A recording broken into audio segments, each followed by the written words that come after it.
Halo bos, di video ini kita tidak akan membahas seputar tutorial dan lain-lainnya, tetapi di sini kita akan membahas seputar Yuzu. Ini lagi anget banget karena Yuzu sudah tidak tersedia atau ditutup.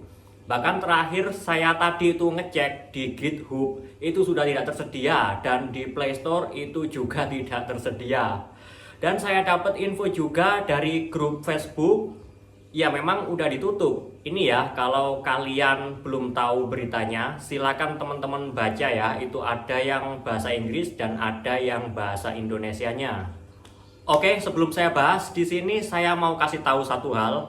Ini nanti pasti bakal ada dua sisi. Yang sisi pertama, nanti saya pasti dibilang, "Wah, lu mendukung pembajakan, Bang."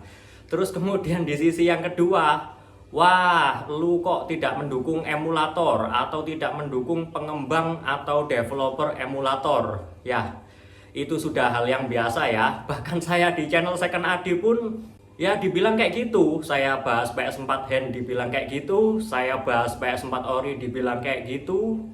Ya nggak pernah bener lah. Tapi bukan itu yang akan kita bahas ya. Itu cuman prolog aja. Dan mungkin teman-teman ada yang bertanya-tanya, tapi kok sebelum-sebelumnya itu aman-aman aja Yuzu? Bahkan sampai sejauh ini tuh udah banyak game yang sudah playable atau lancar dimainkan. Jadi gini ya, ini kalau saya menangkap atau menurut pemahaman saya pernah mendengar bahwa ada salah satu game dan game itu belum rilis tetapi versi bajakannya sudah tersedia.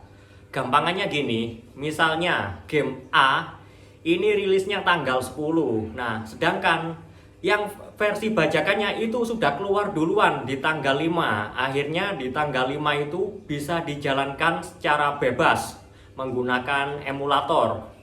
Yang terjadi apa kira-kira?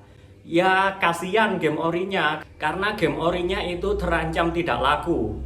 Tapi kan masih ada Switch yang OFW itu bang, yang main game-game ori. Ya, karena game ori tentunya tidak merugikan developer. Tapi ya, saya sendiri pun kasihan ya sebenarnya sama user ori. Karena gini, gamenya yang versi bajakannya keluar di tanggal 5 dan game orinya keluar di tanggal 10. Lah kok yang bisa main duluan yang versi bajakan gitu loh. Akhirnya kan ya kesannya itu kita tidak menghargai user-user yang ori ya. Ya jadi itu sih kalau menurut pemahaman saya ya. Tapi kalau misalnya kayak gini kemungkinan masih beda lagi. Ini asumsi saya ya. Misalnya game orinya itu rilis tanggal 10 Maret. Nah terus kemudian game versi bajakannya itu tidak langsung keluar tapi nunggu beberapa bulan berikutnya. Misalnya keluarnya bulan April atau Mei, ya kan masih ada jeda waktu kan. Akhirnya game-game yang beredar pada masa itu pasti kebanyakan yang ori. Jadi mau nggak mau kalau mau main ya kita harus membeli game ori tersebut. Sama ya di PS4 sama PS5 itu pun juga gitu. Kalau yang versi bajakan untuk dijalankan di PS Hand itu nggak langsung keluar, masih nunggu beberapa waktu berikutnya atau beberapa bulan itu baru tersedia yang versi bajakannya. Tapi kalau versi bajakannya itu belum keluar, ya mau nggak mau kita tetap harus main pakai yang versi ori, mau itu kaset atau BD. Yang kedua yaitu versi digital. Jadi di sini yang diprioritaskan atau yang diutamakan itu yaitu pengguna ori atau user ori, karena kan mereka udah ngeluarin uang buat support developernya. Ya masa yang user gratisan atau user bajakan itu malah bisa main dulu daripada yang ori, ya kan kasihan gitu. Jadi kemungkinan bisa jadi dari situ ya. Tapi yang kasihan juga di sini itu pihak Yuzu. Padahal kan Yuzu tidak menyediakan gamenya, dia cuman menyediakan emulator. Tapi kok Vita 3K itu aman bang. Terus aplikasi emulator PS2 itu kok aman bang. Itu kayak gimana ceritanya? Mungkin ada yang bertanya seperti itu. Vita 3K itu kan emulator PS Vita. PS Vita di 2024 ini itu sudah tidak ada game baru, alias sudah discontinue. Saya nggak tahu game terakhirnya itu game apa. Terus kalau emulator PS2, Aether 2 atau Damon PS2 dan kawan-kawan itu kan PS2-nya udah discontinue sudah dari tahun berapa itu.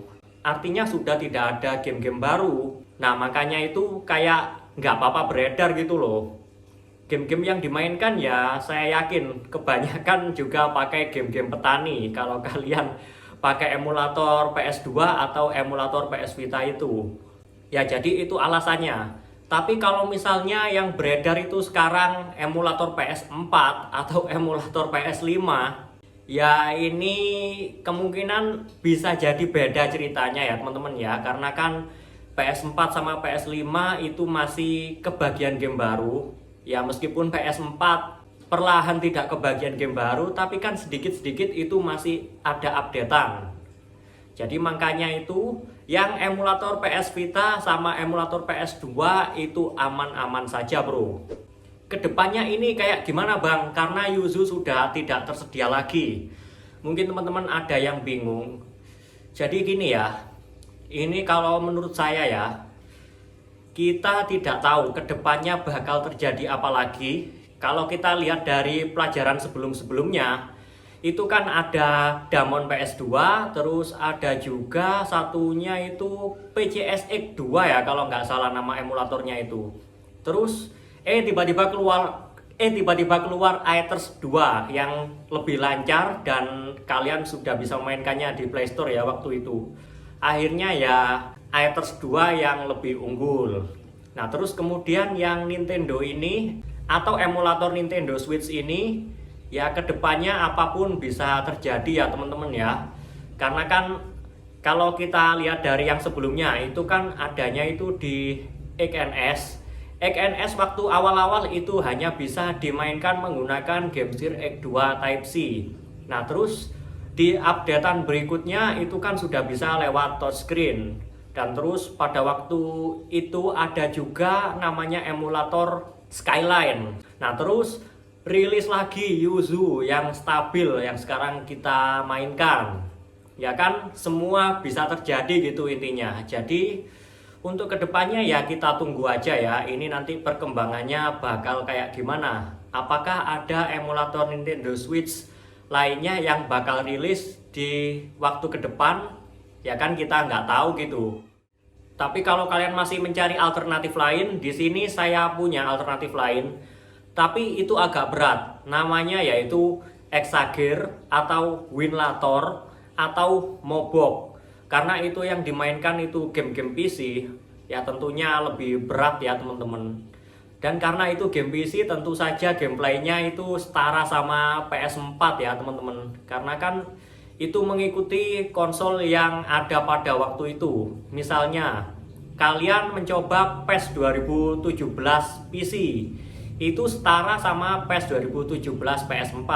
Kalau pakai PES 2024 atau eFootball 2024, ya tentunya itu setara sama PS4, PS5 ya. Tidak setara sama PS3 karena mengikuti game tersebut. Itu rilisnya pada masa PS4 atau PS3 atau PS5.